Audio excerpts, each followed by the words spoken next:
요한복음에 하나님의 영광이 나타나는 세 가지. 첫 번째, 성육신으로 나타났다 있죠? 기억하실 거예요. 그 다음에 두 번째, 바로 치유를 통해. 요한복음에 보면 특별히 표적이 몇 가지 나타난다 했습니까? 요한복음의 표적이 7가지 나타납니다. 저는 또 숫자로도 또 말씀하시는 거예요. 그리고 세 번째, 예수님의 부활. 그래서 하나님의 영광이란 가시적인 하나님의 임재다. 영광은 추상적이지 않습니다.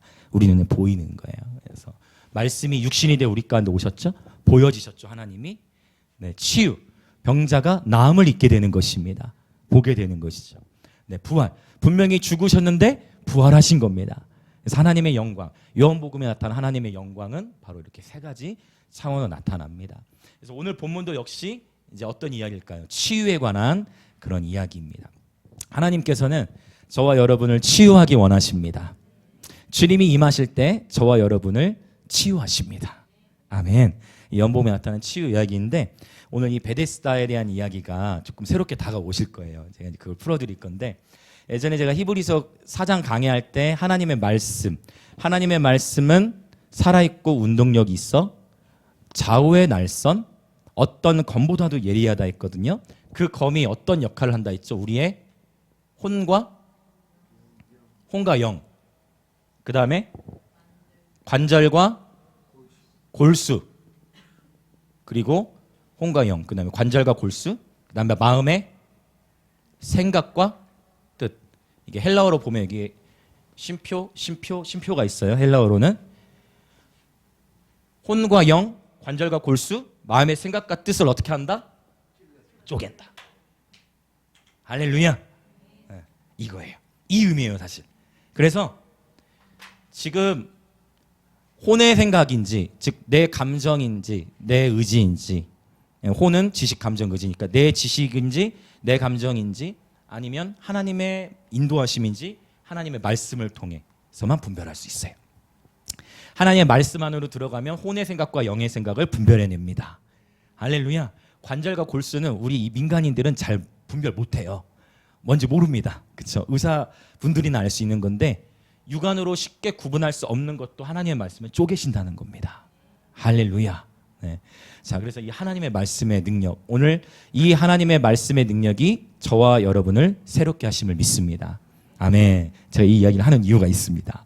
오늘 이 베데스다에 대해서도 우리가 열린 마음으로 이 본문을 통해 하나님 무엇을 말씀하시는지 우리가 듣는 시간이 되었으면 좋겠습니다. 자, 우리가 지금 요한복음 3장에서 니고데모 나왔죠. 예수님께서 니고데모를 만나주셨고, 그 다음에 요한복음 4장에서는 이 우물가에서 사마리아 여인 만나주셨어요. 근데 이 5장에 와서 이제 이 병자 38년 동안 아파 있었던 이 병자를 만나주신 겁니다. 그래서 우리가 이런 흐름들을 봤을 때 우리 주님께서는 한 사람 한 사람에게 굉장히 관심이 많으시구나. 우리 주님께서는 저와 여러분에게 매우 관심이 많으십니다. 자, 옆에 분에 한번 인사합시다. 하나님은 당신의 삶에 관심이 많으십니다. 아멘이십니까? 네, 주님은 여러분의 삶에 관심이 많으세요. 우리 권사님과 지사님 뒤에서 환하게 웃어주시니까 너무 좋습니다. 제가 너무 감사합니다. 우리 주님께서 우리 최지사님 같은 김권사님께 관심이 많으십니다. 아멘. 아멘, 아멘, 아멘, 아멘. 벌써 권사님과 지사님이 딱 손들고 이렇게 찬양하시는 모습 보면 제가 막 은혜를 받아요. 제가 인도하면서 권사님과 지사님 바라보면 제가 은혜를 너무 넘치게 받습니다. 이렇게 찬양하시면서 너무 감사합니다. 주님은 저 여러분의 삶에 관심이 많으세요. 그리고 분명히 우리 살펴봤어요. 니고데모에게는 주님께서 말씀을 쪼개는 방식으로 만나주시고, 이 사장에서 사마리아 여인에게는 나는 너의 지난날의 아픔을 알고 있다. 이렇게, 그렇죠? 그 여인의 아픔을 다루시면서 만나주시고, 각 사람에 맞게, 이 시대 참 필요한 코칭이죠. 각 사람에 맞게 주님께서 사역하시는 모습을 보게 되어집니다. 그리고 지금 우리가 요한복음 이제 5장으로 들어왔는데 오늘 또 물에 대한 이야기가 나오는데 요한복음은 물 이야기가 굉장히 많이 나오는 걸 볼 수가 있어요. 기본적으로 요한복음 1장에서는 요한의 세례, 물 침례를 말하고 있잖아요. 요한복음 2장에서 가나에서 어땠어요? 물이 포도주가 되게 하시고, 자, 요한복음 3장 아니 그는 4장이고 3장에서 뭐죠? 니고데모. 물, 그렇죠. 물과 성령으로 거듭나 또 물. 자, 요한복음 4장 우물가에서 만나 주시는데 야, 내가 주는 물을 마시는 자는 영원히 목마르지 아니하리니 이 물을 마시는 자 그 속에서 영생하도록 솟아나는 샘물이 되리라. 그리고 실제 역사가 증언하기를 이 여인의 이름이 성포티니, 네로가 이 여인을 우물에 빠뜨려서 우물 속에 순교하게 되어졌습니다. 진짜 그 요한복음 4장 14절 그 말씀 그대로 샘물이 돼버린 거예요. 그의 육신은 네로가 죽였을지 모르지만 바로 그 성포티니의 영성은 역사가 증거하고 있다라는 것. 오늘 요한복음 5장도 이제 물 이야기와 다시 연결이 되어집니다. 그리고 또 요한복음 7장에 가서 보면 초막절 명절 끝날, 그렇죠? 나를 믿는 자는 성경에 이른 것 같이 그 배에서 생수의 강이, 또 물. 또 요한복음 9장에 가서 보면 그 유명한 어두운 밤에, 어머니들도 많이들 아시네. 군대에서 많이 부르는 실로암, 바로 그 실로암. 네. 실로암 연못 대안이에요. 그래서 물 이야기 굉장히 많이 나와요. 성경에서는 물을 굉장히 중요시 여겼고 고대에서도 역시 물은 생명과 직결됐습니다. 네, 그래서 이 물이 요한복음에, 자 그러면 우리가 정리했었죠. 요한복음에서 물은 주로 무엇을 상징했다? 성령님을 상징했다는 것을 우리가 문맥적으로 살펴봤는데 오늘 요한복음 5장에서의 여기 물은 조금 다르게 배경 안에서 풀어질 수 있습니다. 이거를 잘 구분을 해야 되거든요. 자, 이제 말씀 본문으로 한번 들어가 보겠습니다. 자, 먼저 1절 시작. 그 후에 유대인의 명절이 되어 예수께서 예루살렘에 올라가시니라. 자, 이 명절이 어떤 명절인지는 지금 본문에 기록되어 있지 않습니다. 그 이야기는 이 본문에서 지금 주님께서 이 명절이 무엇인지 중요치 않다라는 것을 암시하고 있고요. 이 본문 안에서 중요한 것은 이제 안식일에 대한 이제 이야기예요. 자, 안식일. 그래서 항상 우리가 역사는 승자의 편에서 기록이 되는데 똑같은 사건도 어떤 관점에서 기록하느냐에 따라 다르잖아요. 그래서 지금 이 요한복음 5장의 본문은 이 명절이 유월절인지 초막절인지 그건 중요치 않다라는 것을 알 수 있습니다. 자, 2절부터 4절 한번 같이 읽어보겠습니다. 5장 2절부터 4절 시작. 예루살렘에 있는 양문 곁에 히브리 말로 베데스다라 하는 못이 있는데 거기 행각 5이 있고 그 안에 많은 병자, 맹인, 다리 저는 사람, 혈기 마른 사람들이 누워 물의 움직임을 기다리니 이는 천사가 가끔 못에 내려와 물을 움직이게 하는데 움직인 후에 먼저 들어가는 자는 어떤 병에 걸렸든지 낫게 되밀어라. 아멘. 이제 이 물 너무 신기하죠. 네, 이제 이 베데스다 못에 대해서 설명을 드릴 건데 일단 이 본문을 보시면 좀 흥미로운 어떤 표시가 있죠. 자, 그게 뭐냐면 이제 괄호가 지금 있어요. 이 괄호 보이시나요? 네, 다 있으시죠? 이 괄호는 이것은 무엇이냐면 어떠한 사본에는 여러분 성경의 원본은 지금 남아있지 않습니다. 네, 성경 사본만 남아있는데 신약 성경만 해도 지금 약 5,600개의 사본이 있어요. 헬라어로 기록된 거. 그래서 때로는 이렇게 사본이 많다라는 것이 곧 성경의 역사성을 증명합니다. 네, 그렇게도 이제 보통 사본학자는 이렇게 연구를 하는데 또 이제 이 라틴어 계열 사본까지 하면 약 24,000권 정도가 되는데 그런 마태복음, 요한계시록 다 있는 게 아니고 부분적으로 이렇게 파피루스 같아 적혀 있는 거 그런 쪼가리가 이제 24,000개 된다라는 거예요. 그러니까 이러한 사본의 수가 많다라는 것은 성경의 역사적 사실성을 증명해 주는데 이 표시는 뭐냐면 어떤 사본에는 없는데 어떤 사본에는 있는 거, 네, 이런 걸 의미해요. 그런데 지금 제가 가지고 있는 헬라어 성경에도 오늘날 신학자들이 보고 있는 대부분의 이제 헬라어 사본들, 우리나라에서 통용되고 있는 사본에서는 이 본문이 없음으로만 주로 표기가 됩니다. 자, 그래서 실제로 이 단락이 AD 400년 때까지는 400년 전의 사본에서는 이 단락이 표현되지가 않습니다. 400년 이후에 발견되는 사본에서 이제 이 단락 이제 들어가게 된 거예요. 네, 실제로 이 단락이 그냥 없음으로 또는 그냥 3절에서 4절 띄고 5절로 넘어가고 네, 헬라어로 보게 되는 그런 일들이 있습니다. 제가 이제 이 부분들을 이제 풀어 나갈 건데 배경 설명을 좀 많이 더 할게요. 자, 여기 보면은요, 이 베데스다라는 못이 있어요. 이름 너무 좋습니다. 베데스다. 그래서 여러분 보면은 베데스다 교회 되게 많죠. 네, 베데스다라는 나오는데 이 베데스다라는 지금 보면은 어떻게 표현되어 있죠? 히브리 말이라고 했죠. 그래서 이거는 히브리, 그러니까 신약성에 헬라어로 되어 있지만 이거는 히브리어라는 거예요. 그래서 이거 어떻게 되면은 사실은 bet, 그다음에 bet 헤스다예요. bet 헤스다. bet는 집이고 헤세드가 뭐죠? 네, 헤세드, 자비 또는 인자. 그래서 우리는 이것을 하나님의 무조건적인 사랑이라고 표현하죠. 그 헤세드에 이제 어미가 붙은 거 헤세다. 그래서 베데스다예요. 베데스다의 그러면 뜻이 뭐겠어요? 베데스다. 이름 너무 좋죠. 자비의 집, 긍휼의 집, 인자의 집이에요. 이름이 너무 좋아서 이 베데스다 교회들도 꽤 많은 것을 볼 수 있습니다. 자, 좀 더 배경 설명이 더 필요해요. 자, 베데스다라는 모시는데 어디 곁에 있냐면 양문 곁에 있네요. 도대체 양문은 뭔가? 뭐 이렇게 생각이 될 수 있는데 이스라엘 이 예루살렘에는요 여러 다양한 문들이 있었는데 짐승의 이름을 붙이거나 어떤 사물의 이름을 붙였어요. 이 이야기들을 어디서 볼 수 있냐면 느헤미야 3장에 보면 예루살렘 성 안에 다양한 문들의 이름이 나오는데 몇 가지만 설명을 드리면 자 기본적으로 자 어문이 있어요. 어문. 자 느낌적으로 어떤 느낌이 그렇죠. 역시 수준이 높으십니다. 그래서 어시장으로 바로 연결되는 문이 바로 이 어문이에요. 또 느헤미야 3장이 다 나와요. 그다음에 마문도 있네. 맞습니다. 말입니다. 말 맞죠. 그래서 이 마문으로 말을 들여보내거나 아니면 말 타고 들어갈 때 이 마문으로 들어가. 자 그러면 조금 수준을 높여볼게요. 분문이 있습니다. 분문은 뭘까요? 누가 얘기한 것 같아. 분문. 이거 좀 어렵죠? 네? 맞습니다. 응가라고 하신 거죠? 맞습니다. 응가. 맞아요, 응가. 네. 영어로는 덩. 좀 고우스게 덩. 우리말로는 똥. 네. 똥문을 의미합니다. 똥문? 혹시 그런 문이 있어? 맞아요. 쓰레기들이나 실제 배설물, 대변이나 이런 배설물들을 이 분문을 통해서 예루살렘 밖으로 내보냈습니다. 실제 다 이랬어요. 그러면 이제 단순하죠. 나오죠. 양문은 뭐겠어요? 양들. 그렇죠? 양들이 통행하는 문이었어요.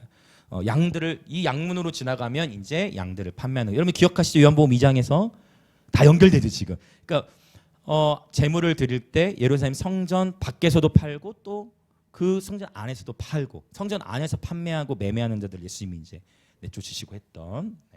자, 그래서 이 양문 곁에 있다라고 표현을 합니다. 자, 이 베데스다라 하는 못이 있는데 거기에 행각 5이 있대요. 행각 5이라는 얘기는 이제 기둥이 5개가 있는 거고 정자를 떠올리시면 됩니다. 행각 5이 이 연못에 박혀져 있고 위엔 지붕처럼 이렇게 돼 있는 거예요. 자, 행각 5이 있고요. 그 안에 그러니까 그 행각 5 안에 많은 병자들, 맹인들, 다리 저는 사람들, 혈기 마른 사람들이 누워서 무엇을 기다립니까? 네, 물의 움직임을 기다린다는 거예요. 자, 지금 이제 어떤 사본이 있고 없다고 했는데 뭐 상관없습니다. 충분히 해석이 있든 없든 다 가능한데요. 일단 여러분 뭔가 너무 신비하죠. 여기 부분에서 우리가 이제 베데스다라는 이름이 베데스다 교회 이렇게 나오는 이유도 뭐겠어요. 그 교회가 이렇게 돼야 된다. 가지고 교회 가면은 이제 치유가 된다. 베데스다에 사람이 들어가면은 치유된다. 그래서 사실은 베데스다가 이 너무 좋은 자비의 집, 긍휼의 집, 인자의 집이라는 의미가 있지만 사실 이 본문에서 주님이 말씀하시고자 하는 의도는 베데스다가 포인트가 아닙니다. 근데 그러면 제가 이제 더 말씀을 드리고자 하는 건 뭐냐면 우리가 이 본문을 너무 신비적으로 대할 때들이 많아서 자 이제 지금부터 잘 따라오셔야 돼요. 신비적으로 대할 때가 많아서 우리는 마치 이런 거예요. 거기 용하더래. 거기 진짜 용해. 거기 가면 병이 나. 거기 진짜 용한 곳이야. 거기 한번 찾아가 봐. 그럼 다 해결될 거야. 이런 거. 그래서 우리는 너무 이렇게 샤머니즘적인 요소가 굉장히 많이 있다 보니까 신비적인 치유의 영역으로 이렇게 쏠려지게 돼요. 그러면 자 이제 봅시다. 천사가 가끔 못에 내려와 물을 움직이게 하는데 움직인 후에 먼저 들어가는 자는 어떤 병에 걸렸든지 낫게 되미로라라고 했어요. 여러분 그러면은 자 이제 봅시다. 물이 동한다 했거든요. 천사가 내려와서 물을 동합니다. 그러면 그 자리에 계속 있는 사람들은 실제 그 자리에서 실제 천사를 보게 되느냐? 그것은 뭐 여기서 증명될 수 있는 것은 아닌데, 여러분 여기에서 제가 이렇게 말씀드리고 싶은 건 뭐냐면, 우리는 이 본문을 주로 샤머니즘 쪽으로 미신적으로 대할 때가 많지만, 사실 여기서 물의 움직임이라는 것은 정말 우리가 영화 뭡니까? 뭐 반지의 제왕이나 환타지 있죠. 환타지 같은 데 보면 막 헤라클레스입니까? 또 바다의 신 뭐죠? 포세이돈. 창 들고 나타나가지고, 포세이돈이 나타나가지고 창 한번 휘두르면 물이 확 동해가지고 거기로 내가 먼저 들어가야 돼, 내가 거기 들어가서 먼저 살아야 돼, 이렇게 되는 걸 상상하는데, 여러분 이거 쉽게 이해될 수 있어요. 배경이 열리면. 여러분 간헐천이라고 들어보셨어요? 간헐천 들어보신 분? 네, 간헐천. 그래서 지하수가 흐르는데 특정한 곳에서 특정한 습도와 특정한 온도의 영향을 받아가지고 바위 압력에 의해서 어떤 영역 가운데 갑자기 거기서 지하수가 이제 뽀글뽀글 올라오는 거예요. 이게 뭐냐면 이제 온천이에요. 그래서 간헐천, 그렇죠? 자, 온천과 연결되는 거예요. 1세기 때 이러한 온천들이 꽤 있었어요. 이러한 온천들이 어디에 특히 많았냐면 라오디게아 지역. 그래서 요한계시록 3장이죠. 라오디게아 교회 갈 때 주님이 책망하실 때 라오디게아에게는 어떻게 책망하십니까? 네가 네가 차든지 뜨겁든지 알아. 온천이 그 당시 그게 많아. 그걸 비유로 한 거예요. 물이, 그러니까 주님의 마음은 여기서 잘 헤아려야 돼. 차든지 뜨겁든지 하라는 거는 미지근하라는 의미일까요? 그게 아니에요. 주님의 마음의 의도는 어떻게 되길 원하실까? 뜨겁기를 원하시죠. 네. 주님의 마음의 의도는 차든지 뜨겁든지 하라는 거는 신앙생활 대충 하지 말고 믿을 거면 제대로 확실히 믿어, 이제 그런 의미이겠죠. 그게 주님의 마음이겠죠. 자, 어쨌든 그래서 여러분 오늘날에도 여러분 온천을 가보시면 어떻습니까? 온천에 주로 어떻게 놓습니까? 밑에서 뽀글뽀글 올라오죠. 물론 그건 인공으로 만든 거지만 실제 이 베데스다 못은 간헐천이었던 것으로 이제 모든 학자들이 이렇게 동의되는 부분이에요. 그러면 지금 이제 이런 거예요. 우리가 이 치유나 기적 자체도 중요한데 그 기적의 사실 출처가 중요한데, 여러분 실제 온천, 우리가 온천에 목욕을 하게 되면 몸이 되게 이렇게 좋아지죠. 근데 여기서 그러면 목사님 어쨌든 천사가 했든 안 했든 저기로 들어가서 사람들이 치유가 되면 그러면 되는 거 아닙니까? 몸이 회복되면 그걸로 되는 거 아닙니까? 라고 얘기를 할 수가 있는데, 우리가 기억해야 될 것은 뭐냐면 치유라는 것은 치유 자체도 중요하지만 그 치유의 출처도 중요합니다. 기적을 행할 때 여러분 예수님만 기적을 행하는 것이 아니라, 여러분 무당들도 어느 정도의 기적 행하는 거 본 적 있어요? 있으십니까? 무당 중에서도 여러분 학습무당이 있고, 학습무당은 뭐겠어요? 배워서 되는 거야. 세습무당이 있어. 세습무당은 뭐예요? 세습무당은 내 부모가 무당이었기 때문에 자녀도 무당이 되는 거야. 근데 진짜 신내린 무당이 있어요. 이 신내린 무당들은 작두를 탑니다. 작두 한 적 보는 거 있으세요, 여러분? 칼날을 그 위에서 춤을 춰요. 춤을 춥니다. 그러면 그러한 기적과 이사들이 나타난다 해서 그것이 무조건 하나님으로부터 온 능력일까요? 그건 아니라는 거예요. 그렇죠? 물론 이제 무당들도 학습이 있고 세습이 있듯이 목사도 마찬가지겠죠. 뭐 목사도 배워서 되는 목사도 있고, 세습으로 되는 그것도 있을 거고, 그러나 정말 성령에 충만한 목사도 있을 거고, 당연히 그 세 번째가 돼야 되겠지만, 어쨌든 능력의 출처가 하나님이 아니고서도 어떠한 능력들이 일어날 수 있다라는 겁니다. 이 베데스다 같은 경우, 자, 사람들은 모르겠죠. 그때 당시에 간헐천 뭐 이런 지식이 있었겠습니까? 모르죠.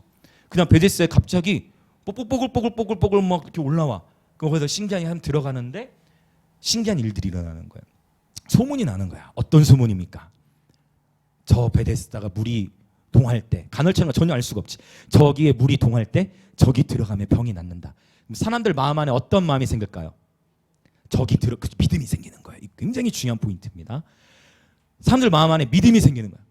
어떤 믿음? 저기 들어가면 나는 나을 수 있다.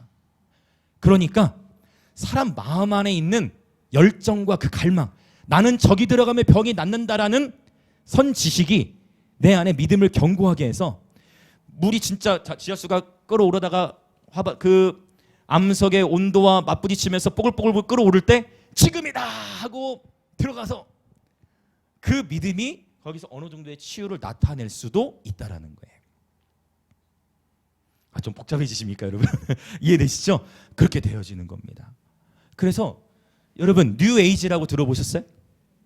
뉴에이지가 뭡니까? 사람 내면 안에 이 우주가 내면 안에 우주를 담을 수 있다.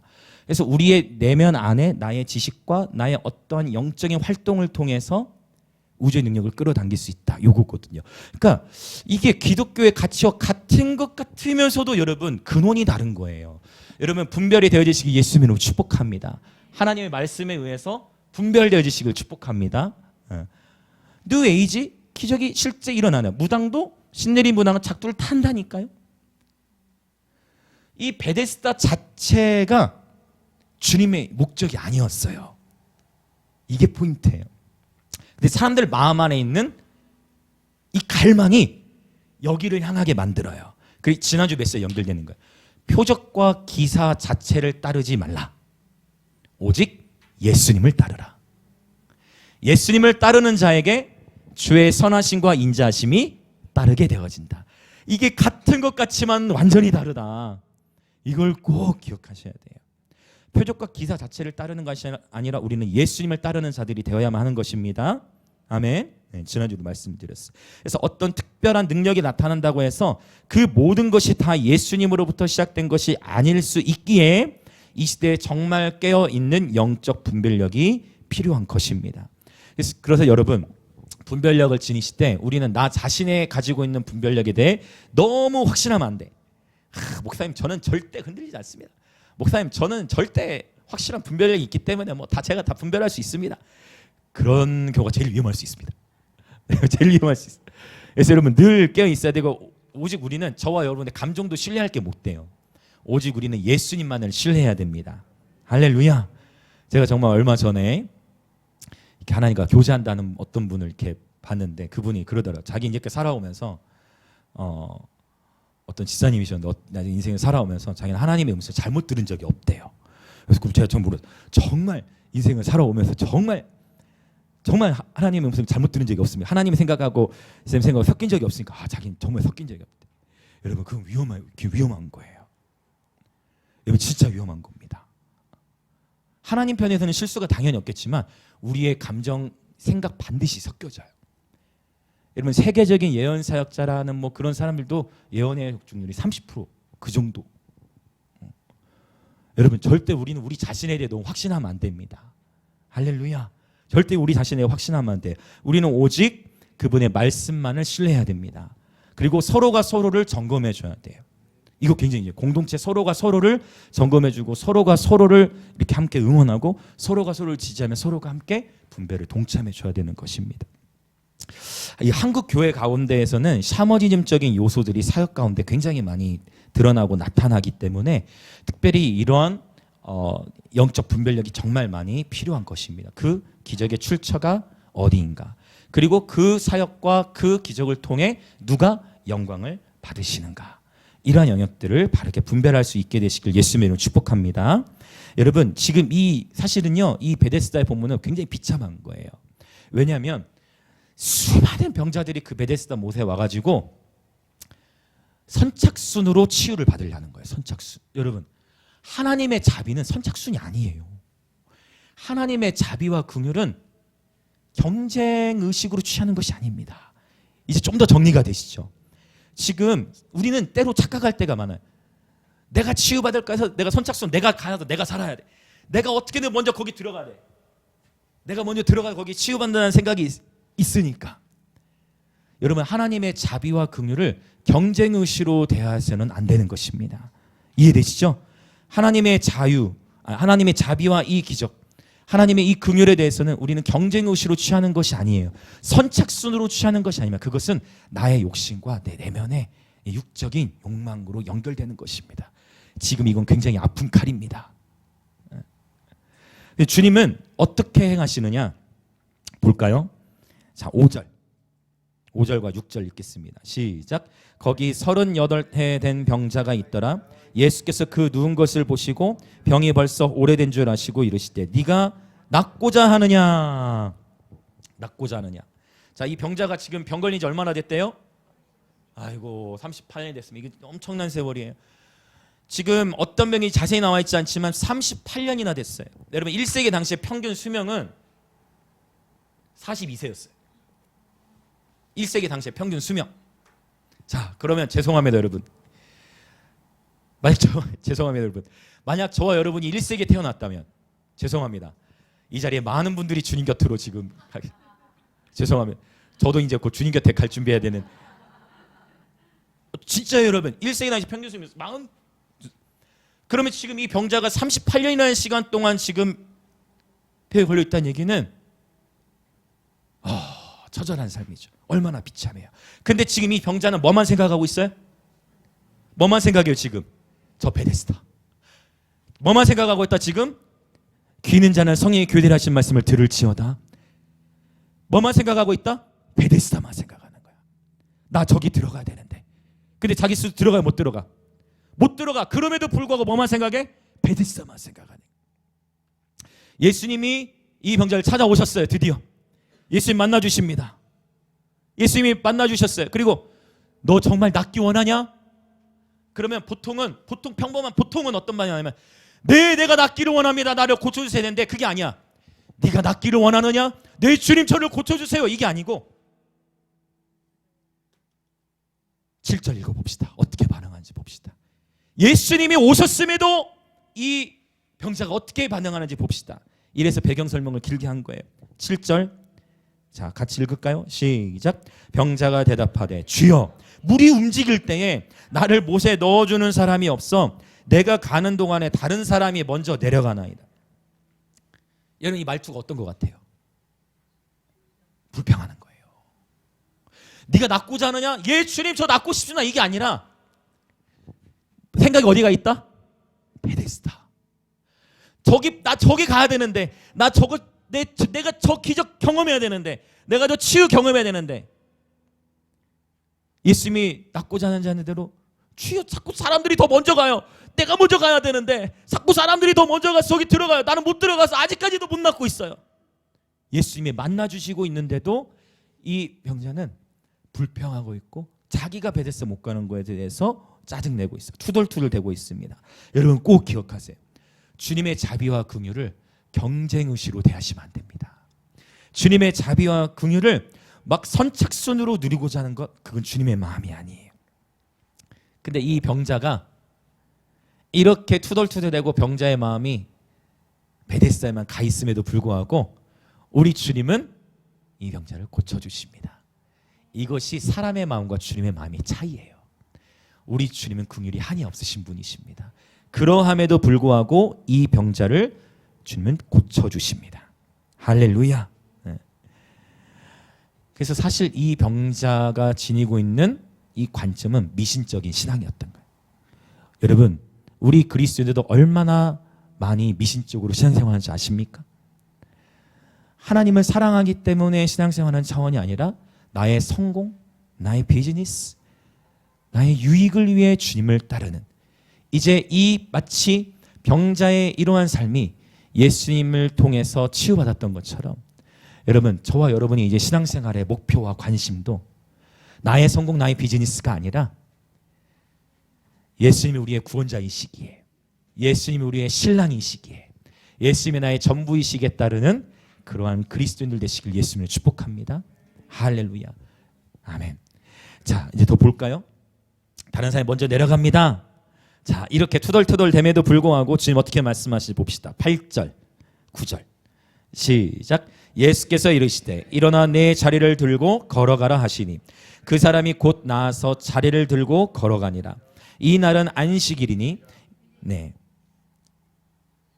이 날은 안식일이니까. 자 예수께서 이르시되 일어나 네 자리를 들고 걸어. 여기 자리는 뭐냐면 일종의 이제 가난한 사람들이 썼던 이제 친구류예요. 그래서 접을 수 있는 간단한 그런 친구를 의미해요. 일어나 네 자리를 들고 걸어가라 하시니 그 사람이 곧 즉시로 나아서 자리를 들고 걸어가게 되어집니다. 주님을 만나자 또 주님께서 말씀을 주시자 이 병자의 삶에 놀라운 치유가 일어나게 됐습니다. 저는 시간 여러분에게 선포합니다. 여러분 베데스다 자체를 구하지 마시고 예수님을 구하시길 축복합니다. 기적 자체 내 삶에도 어떤 기적이 일어났으면 좋겠다. 기적 자체를 구하지 마시고 예수님을 구하시길 축복합니다. 그러면 주님께서 여러분의 삶에, 우리의 삶에 주의 인자하심과 자비하심을 나타내신다는 것입니다. 굉장히 큰 차이를 가져오게 됩니다. 네. 근데 이 놀라운 치유의 현장에 또 다른 문제가 이제 생겼어요. 9절 끝에 암시하고 있어요. 이날은 안식일이니. 예수님께서 이 치유의 기적을 베푸신 날이 그럼 언제였다? 안식일이었다는 겁니다. 자, 이제 10절 읽어볼까요? 10절 시작. 유대인들이 병난 사람에게 이르되 안식일인데 네가 자리를 들고 가는 것이 옳지 아니하니라. 자, 이게 뭐냐면은 성경 자체에 이게 기록되어 있는 게 아니에요. 그런데 지금 이 유대 종교 지도자들은 무엇을 가지고 시비를 거냐면 미시나라는 유대인들의 전통으로 내려오는 율법이 있어요. 거기에 39개의 조항인데 그 마지막 조항에 보면 어떠한 물건을 한 곳에서 다른 곳으로 옮기면 안 된다라는 조항이 있다 보니까 그걸로 태클을 거는 거예요. 그러니까 지금 38년 동안 병들었던 사람이 치유가 됐거든요. 그러면 어떻게 되는 게 자연스러운 반응이면 주변에 우와 축제가 일어나야 돼요. 38년 동안이나 병들었던 자가 예수님께서 일어나 자리를 들고 걸어가라 했을 때 병이 치유되고 자리를 들고 일어나 버렸어. 그러면 축제하고 환호하고 기뻐하는 것이 정상인데 여러분 꼭 부흥의 시기에 꼬투리를 잡는 일들이 일어나. 꼭 부흥의 시기에 이런 일들이 꼭 참수하는 일들. 자, 유대인들이 뭘 가지고 해? 안식을 가지고 논쟁한다는 딴지를 거는 무리들이 나타나 버린 거예요. 자, 딴지를 겁니다. 자, 지금 안식일에 뭐 하는 짓이냐는 거예요. 사실은 우리가 보수적인 극보수적인 교단 안에서는 지금도 그런 교단들이 있을 거예요. 주일에는 외식이 안 돼. 그리고 사실 더 보수적인 곳은 집과 교회 밖으로 5km, 4km, 5km 반경을 나가면 안 돼. 오늘날에도 이게 있습니다. 그리고 더 보수적인 곳은 불도 켜지 않습니다. 근데 참 유대인들은요, 제가 그래요. 유대인들은 어떻게 진짜 안 켤까? 근데 그게 아니더라고. 진짜 안 켜는 줄 알았거든요. 근데 그게 아니야. 참 여러분 죄송해요. 이런 표현 제가 교묘해. 어떻게 하냐면 내가 불 켜면은 율법을 어긴다 생각해가지고 어떻게 하냐면 이방인들에게 불 켜줘요. 왜냐면 이스라엘에는 여러 사람들이 모여 살잖아요. 유대인들 미안하지만 교묘한 거예요. 그러면 그렇죠. 굉장히 얍삭하죠. 내가 진짜 불 켜면 안 된다니까 어떻게 한다? 이방인들에게 불 켜. 그러면 된다. 여러분, 그러니까 이게 신앙이라는 것이 오늘 깨어 계시기 축복합니다. 이 예수님을 따른다라는 것이 오늘 이 병자도 마찬가지지만 유대인들도 마찬가지. 우리가 정말 주님을 따르고 있는 것인지 아니면 나의 성공을 따르고 있는지를 분별해야 돼요. 내가 진짜 예수님을 따르고 있는지 아니면 내가 그 외에 정말 나도 어떤 이 샤머니즘을 따르고 있는 건 아닌지 그거를 우리 자신도 속을 때가 있다는 거예요. 유대인들도 그렇게 열심히 특심인 것 같은데 그렇게 지키는 것 같지만 결국은 이방인들에게 시키고 자기는 내 손에는 피 안 묻히겠다 뭐 이런 거잖아요. 그게 그건데 사실 여러분들 자유하시길 축복합니다. 주님 말씀하셨어요. 인자가 안식일의 주인이다 하셨어요. 예수님이 안식일의 주인이십니다. 할렐루야. 예수님이 안식일의 주인이세요. 주님이 또 이런 말씀하셨어요. 안식일이 사람을 위하여 있는 것이 아니다. 안식일이 말을 잘못했네. 안식일이 사람을 위하여 있는 것이지. 그렇죠? 말을 잘못 큰일 날 뻔했어. 안식일이 사람을 위하여 있는 것이지. 그렇죠? 사람이 안식일을 위해 존재하는 게 아니에요. 그래서 여러분 꼭 신앙생활할 때 율법주의를 또한 경계해야 돼요. 여러분 깨어 계시길 축복합니다. 예수님의 말씀이에요. 예수님은 안식일의 주인이십니다. 자, 이제 계속 이 논쟁이 이어지는 거예요. 11절, 13절. 11절부터 13절 읽어봅시다. 시작. 대답하되 나를 낫게 한 그가 자리를 들고 걸어가라 하더라. 그들이 묻되 너에게 자리를 들고 걸어가라 한 사람이 누구냐 하되 고침을 받은 사람은 그가 누구인지 알지 못하니 이는 거기 사람이 많음으로 예수께서 이미 피하셨습니다. 와, 여러분 충격이죠. 38년이라는 시간 동안 병들어 있었고 내가 그 베데스다에만 꽂혀 있었음에도 불구하고 주님은 치유해 주셨단 말이에요. 그런데 이 병자는 이분이 누구인지도 몰라. 이분이 이렇게 치유해 주셨으면 자리를 들고 일어나면서 어떻게 해야 되겠어요? 오, 나를 고쳐주셨군요. 오, 감사해요. 내 평생에 나 제대로 걸어보지도 못했는데 감사해요. 죽을 때가 다가왔잖아요. 그런데 나를 고쳐주신 거잖아. 오, 감사해요. 내 평생에 이런 거 처음이에요 하고 감사의 표시를 하고 해야 되는데, 그러기는커녕 그분이 누군지도 모른다는. 너무 안타깝죠. 너무 안타깝죠. 입 서비스라도 해야 되는데 그것도 아니야. 누가 낫게 해주셨는지 예수님의 이름조차도 모릅니다. 너무나 많은 이들이 이렇게 종교 생활을 하는 것을 보게 됩니다. 주님을 알아가는 것에는 관심이 없고, 건강, 축복에만 마음을 뺏기지 않도록 저와 여러분이 깨어있기를 원합니다. 주님을 알아가는 것엔 관심이 없는 그냥 종교 생활을 우리는 거부합니다. 오직 예수님을 따르기 원합니다. 주님을 알아가는 기쁨으로 충만하시길 축복합니다. 네, 할렐루야. 영생은 주님을 아는 것이라고 주님 말씀하셨습니다. 자, 14절 볼까요? 14절. 여기서 이제 이 병자가 다시 한번 충격을 받습니다. 14절 시작. 그 후에 예수께서 성전에서 그 사람을 만나 이르시되 보라, 내가 나았으니 더 심한 것이 생기지 않게 다시는 죄를 범하지 말라 하시니. 자, 잘 들어보세요. 모든 질병의 원인을 죄로 보는 것은 안 됩니다. 모든 질병의 원인을 죄로 볼 수는 없어요. 그러나 어떠한 질병은 죄의 열매입니다. 이것을 주님의 말씀을 통해 분명히 우리는 알 수 있어요. 다시, 모든 질병이 다 죄의 결과는 아니지요. 그러나 어떠한 질병은 죄의 열매 또는 죄의 결과인 것입니다. 요한복음 9장에 가서 보면요, 날 때부터 맹이 된 사람 나중에 나온단 말이에요. 제자들이 그래서 물어요. 주여, 이자의 죄는 이자가 지금 이렇게 병들린 거는 이자의 죄입니까? 아니면 부모의 죄입니까? 그때 주님 말씀하시죠. 아니다. 이자의 죄도 아니고 부모의 죄도 아니고 이 사람을 통해 하나님의 일, 하나님의 영광을 나타내기 위함이다 라고 주님 말씀하세요. 다시 정리하자면 모든 질병의 원인을 죄로 봐서는 안 됩니다. 그러나 어떠한 질병은 죄의 결과로 인해서 발생한다. 이거 주님의 말씀이 균형입니다. 그래서 우리는 어떠한 자세를 지녀야 되느냐? 너무 쉽게 사람을 판단하면 안 돼. 너무 쉽게 어떤 현상을 판단해서도 안 되는 것입니다. 아멘. 우리가 사람을 쉽게 판단하면 판단한 만큼 나도 판단을 받게 됩니다. 이것이 영적 원리예요. 마태복음 7장에 나오죠. 너희는 비판하지 말라. 그러면 너희도 비판을 받게 된다. 너희는 쉽게 헤아리지 말라. 그리하면 네가 헤아린 그 헤아림으로 너도 헤아림을 받게 될 것이다. 할렐루야. 그래서 우리는 너무 쉽게 사람을 판단해서는 안 될 것입니다. 주님은 정확하시죠.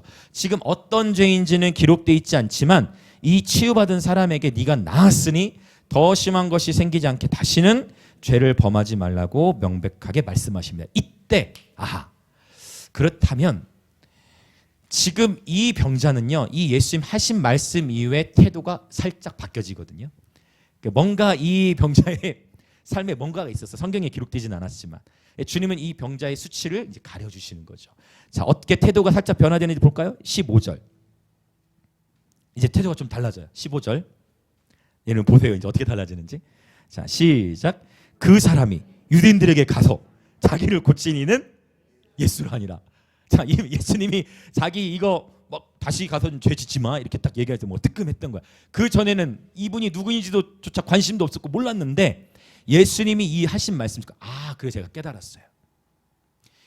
육신의 몸이 회복되고 치유되는 것도 중요한데 육신의 몸이 치유돼도 주님을 모를 수 있더라. 그러나 주님이 이 영혼의 심령의 깊은 부분을 터치하시자 이 영혼이 뭔가 변화가 일어나고 있어요. 할렐루야. 물론 육신의 회복도 너무 중요하지만 어쩌면 이 15절에서 일어나는 영적인 변화가 더욱 큰 의미가 있을 것이라고 생각되어집니다. 할렐루야. 자, 이제 이 병자의 마음이 조금 태도가 변화됐어요. 예수로 하시니. 자, 또 봅시다. 16절 읽겠습니다. 시작. 그러므로 안식일에 이러한 일을 행하신다 하여 유대인들이 예수를 박해하게 된지라. 예수님께서 놀라운 치유의 기적을 일으키셨지만 유대인들은 오히려 예수님을 더 박해하게 됩니다. 여러분, 반드시 하나님의 일들이 일어나는 가운데에 원수는 참소합니다. 여러분, 제가 말씀드렸어요. 우리 인재들 교수님과 미팅을 앞둔 바로 그 주에 어떤 일이 있었어요? 교수님 다치셨죠. 지연되어지고 여러분 이제 우리 2023년도에 김해 땅 이런 집회가 있으면 원수는 절대 가만히 있지 않습니다. 이 연합된 모임을 어떻게든 깨려 할 거고 어떻게든 이 모임이 성립되지 않도록 방해할 거예요. 그러나 원수가 어떤 능력을 지니고 있든 우리 주 하나님께서 왕이십니다. 우리 주님께서 일을 행하게 하실 거예요. 그러나 우리는 깨어서 함께 기도의 성벽을 세워야 되는 것입니다. 하나님의 일들을 행하실 때 원수는 반드시 방해 공작을 펼칩니다. 이 놀라운 치유의 기적 가운데에도 유대인들은 박해합니다. 그러면 이때가 중요해요. 박해가 일어날 때 그 일을 중단하면 안 되는 것입니다. 부르심을 향해 나아가는 여정 속에 삶의 어려움이 찾아올 때 그때 포기치 않는 것이 중요해요.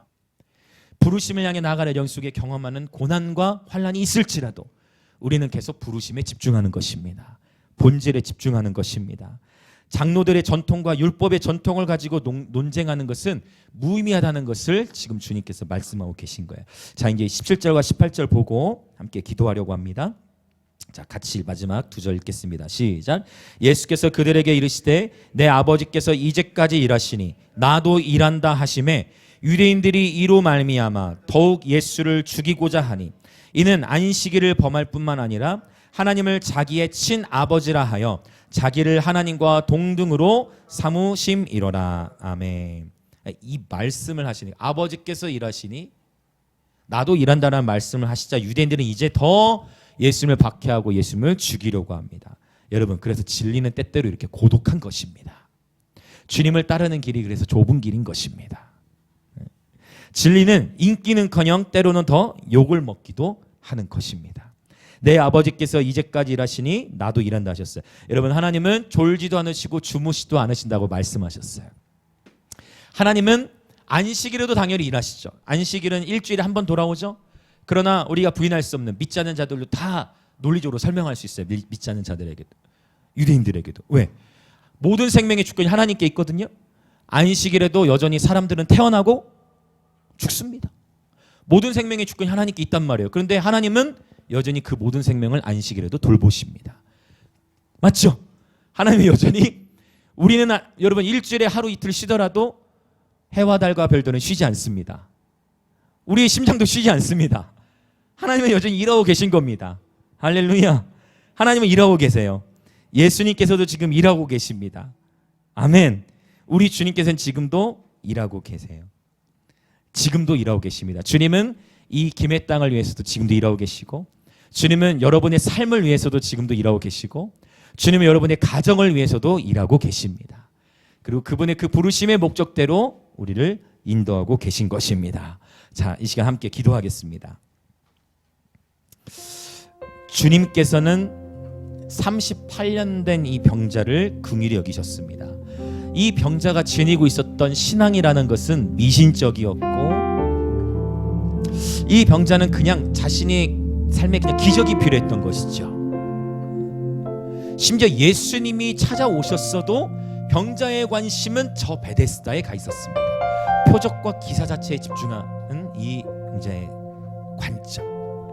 여러분, 그럼에도 불구하고 주님은 이 38년 된 병자를 고쳐주셨습니다. 주님의 자비와 긍휼을 경쟁의식으로 대하는 것은 세상의 방식입니다. 여러분, 그럴 필요가 없습니다. 주님은 오늘 또 저와 여러분을 만나주시기 위해 이곳에 오셨습니다. 우리 주님은요, 오늘 또 저와 여러분의 개개인의 삶에 깊은 관심을 갖고 계십니다. 우리는 비록 일주일에 한두 번 만나지만 우리는 서로의 삶을 다 알 수 없지만 주님은 여러분이 일주일 동안 어떤 힘든 삶을 살았고 어떠한 고민을 했고 어떤 아픔 가운데 있었는지 주님은 다 헤아리십니다. 그리고 우리가 심지어 불평하고 툴툴댈 때에도 주님은 우리를 회복시키시고 고쳐주시는 분이십니다.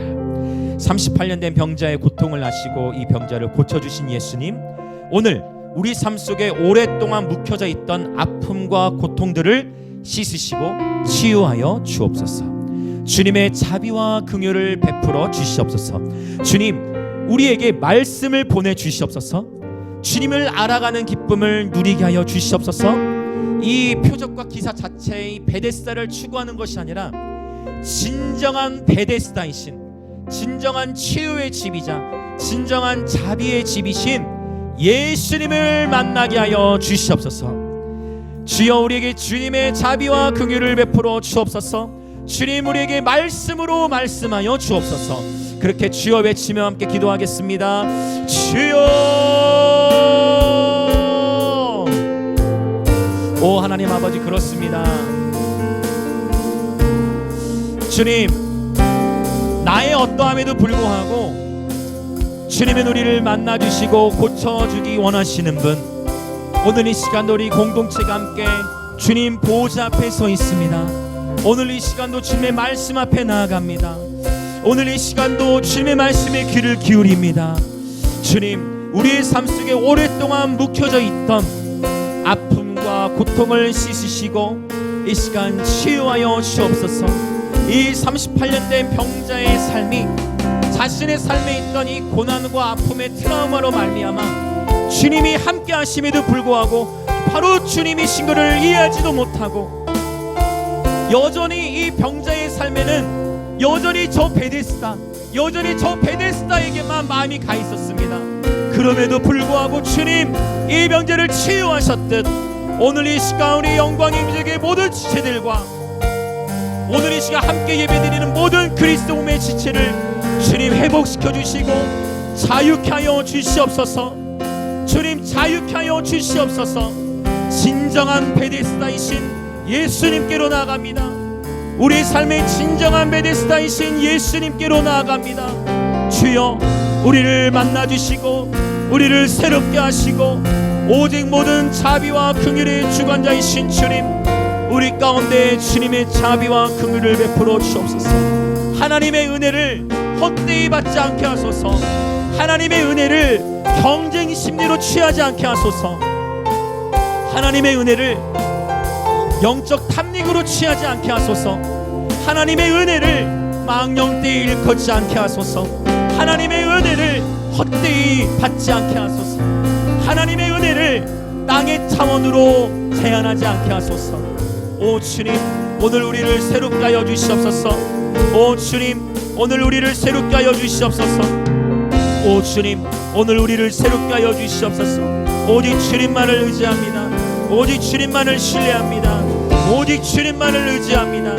오 주님, 그렇습니다. 어쩌면 우리의 삶이 이 병자와 이 비슷한 면이 너무나 많은 것을 고백합니다. 내가 경험하고 내가 알고 있는 지식의 수준으로 주님이 오셨음에도 불구하고, 주님은 인격적인 교제를 원하심에도 불구하고 오히려 내가 주님에게 지시하는, 주님 이건걸요, 주님 나 저거 원해요, 주님 내가 원하는 거 저것입니다, 주님 저거면 됩니다, 바로 저 베데스다 저것이 내가 원하는 겁니다 라고 주님이 오셨음에도 불구하고 우리의 삶에 얼마나 많은 시간 동안 이 38년의 명자처럼 반응하는지요. 주님, 오늘 이 시간 우리 모든 지체들에게 새 영 새 마음을 허락하여 주셔서 믿음에 믿음을 더하여 주시고 다시금 우리의 마음을 주님께로 향하기 원하오니 오 주님, 붙들어 주시옵소서. 새롭게 하여 주시옵소서.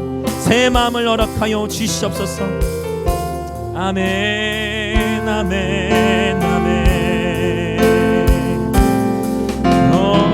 주님 새롭게 하소서.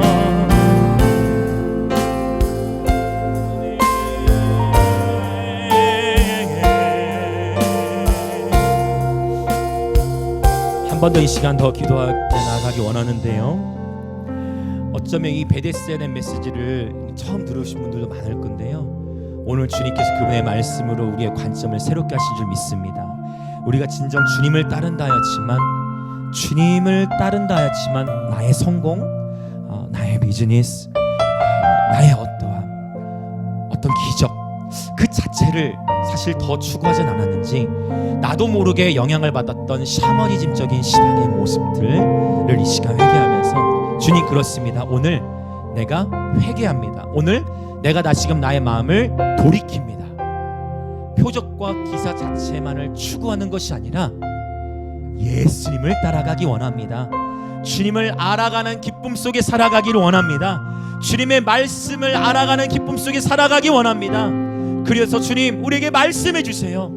주님 말씀하실 때 그 말씀이 우리를 변화시키심을 믿습니다. 그리고 그렇게 주의 말씀을 따라가는 예배자의 삶이 되어질 때 다윗이 고백했던 것처럼 주의 선하심과 인자하심이 정녕 나를 따르리니 내가 여호와의 집에 영원히 거하리로다. 주님, 나를 새롭게 하시고 우리 가정을 새롭게 하시고 우리 한국교회를 새롭게 하셔서 내 마음, 우리 가정, 우리 교계 안에 있는 샤머니즘적인 모습을 용서하여 주시고 베데스다 자체를 추구하는 것이 아니라 진정한 베데스다이신 예수님을 추구하는 예배자들 되게 하여 주시옵소서. 그렇게 다시 한번 회개하시며 주여 외치며 기도합시다. 주여. 오 하나님 아버지, 그렇습니다. 오늘 우리의 마음을 주님의 말씀으로 돌이킵니다. 하나님, 주님은 주님께 집중하기를 원하십니다. 주님, 베데스다 자체에 집중하는 것이 아니라 혹 나의 과거의 삶이 베데스다에 집중하였다면 이제부터는 참 베데스다이신, 진정한 베데스다이신 예수님께 집중하는 신앙생활이 되게 하여 주옵소서. 하나님, 이제 단순한 종교생활이 아니라 오 하나님, 단순히 그냥 종교생활을 하는 것이 아니라 예수님을 알아가는 기쁨을 누리게 하시고 주님의 말씀을 알아가는 기쁨을 누리게 하시고 내 삶 속에서 참 베데스다이신 주님과 함께 친밀한 동행을 하는 그러한 삶이 되게 하여 주옵소서. 주님, 인생이 너무나 짧습니다. 주님이 짧은 인생의 여정 속에 우리의 삶이 주님과 함께하는 시간, 바로 그 시간이야말로 참되게 의미 있고 가치 있음을 깨달아 오 주님, 예수님을 알아가고 예수님과 친밀히 동행하는 예배자들의 군대가 되게 하여 주시옵소서. 주님, 이 한국 땅을 새롭게 하여 주시옵소서. 아버지, 주님의 자비와 긍휼을 베풀어 주시고 주님, 우리가 주님을 아버지 미신적으로 그냥 다른 종교와 똑같은 어떠한 기복신앙이나 어떠한 미신처럼 샤머니즘처럼 주님을 따르는 것이 아니라 진정 주님의 말씀을 인격적으로 따르고 진정 주님과 친밀하게 동행하는 그러한 예배자들, 그러한 한국교회 되게 하여 주시옵소서.